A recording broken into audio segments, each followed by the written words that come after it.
Free Hills Community. The name comes from slaves being freed here.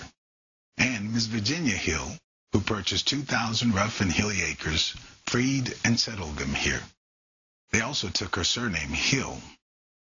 They were free hills living in free hills.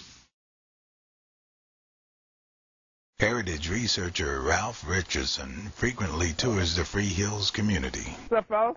Today he happened upon a horse riding group, one of the few annual events taking place at the Free Hills Community Center and Park. Free Hills has never been a glamorous community. You probably never saw any of its houses in a Better Homes and Gardens magazine. And Free Hills has had its share of the nation's drug problems. Residents say there are still descendants from the original freed slaves living here. But most of the older folks have all gone to their final resting place, and many of the children who inherited the land live somewhere else.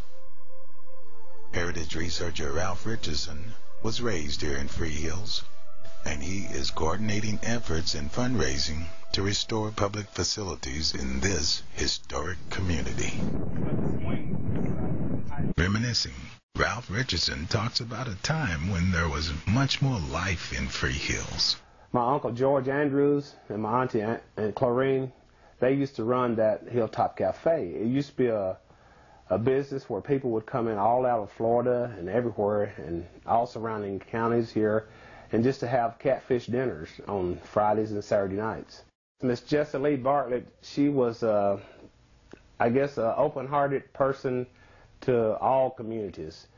She was, she would have dinners. It would serve like 3 days a week. Every day she'd have my football coach, for instance, Harold Watson. He came up there, and his family, and a lot of the people from downtown, you know, they all would come up there and eat dinners all the time. Like some might be Saturday morning breakfasts, but most of the time it'd be like in the evenings, suppers or whatnot. And she'd just have a big spread of food at her house at all times.